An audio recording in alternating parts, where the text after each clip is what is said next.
Size seperti ini pun juga dihitung satu. Size-nya macam-macam, ada yang besar, ada yang tangguh, ada yang kecil.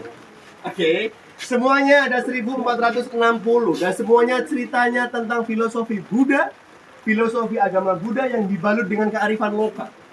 Jadi nanti ya mungkin Anda akan melihat pohon mangga, pohon sukun, durian, kelapa, dan budaya-budaya di abad ke-9 di area Candi Borobudur. Ya, dan berhubung karena kita nggak ada yang umat Buddha nih, ya mungkin untuk cerita Buddhanya kita skip aja. Kita fokus ke restorasinya aja. Ya, karena di depan kita ini adalah bukti bahwa ya sepintar-pintarnya orang tetap manusia biasa. Ini adalah bukti kesalahan dari pemerintahan Belanda. Lihat warnanya. Lihat warna di belakang Anda. Beda ya? Beda. Percaya nggak, di restorasi yang pertama tahun 1907 hingga 1911, candi ini pernah dicat. Diwarnai. Nggak pakai avian ya? Nggak pakai jotun ya? Kita pakai cat yang bernama oker. Oker adalah cat alami yang dibuat dengan bahan baku saripati tanah liat. Pakai tanah liat. Warnanya kuning kecoklat-coklatan. Lah kenapa kok dicat? Jadi memang candi ini dulunya pada miring nih temboknya nih. Batunya warna hitam. Ketika itu mereka ingin mendokumentasikan tentang relief Candi Borobudur, tentang kondisi asli Candi Borobudur dengan kamera hitam putih. Di era itu hanya ada kamera hitam putih saja. Anda bisa bayangkan batuan hitam dalam bayangan, Anda foto pakai kamera hitam putih. Hasilnya kira-kira apa? Hitam doang. Makanya dicat. Biar lebih berdimensi, biar lebih kelihatan. Ya, makanya dicat dan dia lupa bahwa ini adalah batuan andesit. Batunya itu berpori-pori, bernafas. Jadi ketika setelah dicat, kok malah makin jelek, nggak malah makin bagus. Karena mereka sadar akan kesalahan mereka, sehingga di stop programnya. Sebagian besar masih berwarna hitam, sebagian kecil masih berwarna kuning. Dan kalau Anda lihat batuan-batuan punya titik putih di tengahnya seperti ini batuan baru ya Bapak Ibu semua ya. Kalau Anda lihat batuan-batuan punya titik putih, kalau Anda lihat batuan punya titik putih seperti di sini, sama. Ini batuan baru. Karena di restorasi yang kedua, pemerintah Indonesia membongkar 50% struktur Candi Borobudur. Tahun 73 sampai 83, selama 10 tahun 1 juta batu dibongkar. Selama 10 tahun dibersihkan, dipasangkan lagi. Lagi-lagi manusia, sepinter-pinternya manusia ada aja salahnya. Dari sejuta batu, ada lebih dari 10.000 batu gagal dipasangkan.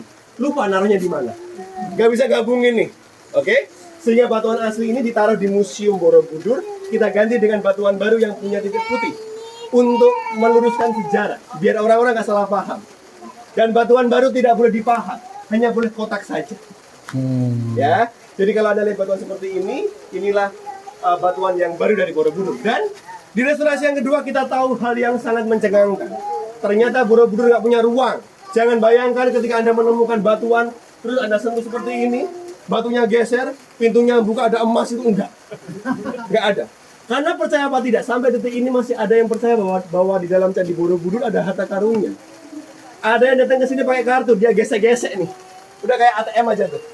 Kayak kartu kredit. Dia berharap temponya akan buka, akan keluar sebuah perhiasan. Tidak. Candi ini tidak punya ruang, hanya ada bukit setinggi 15 meter. Ketika itu bukitnya basah, karena kita bangun candi ini nggak pakai semen, air semua turun ke bawah, masuk ke bukit, bukitnya basah, makin lunak, candinya makin turun.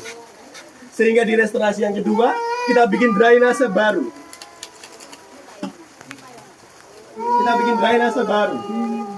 Lalu kita masukkan plat timah setiap lantainya. Ini sampai dalam sana. Dari lantai 3 sampai lantai 7 untuk waterproof, untuk melindungi bukit biar nggak basah. Nanti airnya tertampung di papan timah ini dan netes ke sistem drainase yang baru. Makanya jok saya selalu seperti ini. Jujur, untuk prosesi ibadahnya mungkin kalau kita bisa bercanda ya, maaf ya bercanda ini ya. Umat Buddha dengan umat Muslim itu agak mirip dikit. Umat Muslim ketika di Ka'bah dia muter, kebalikan arah jarum jam.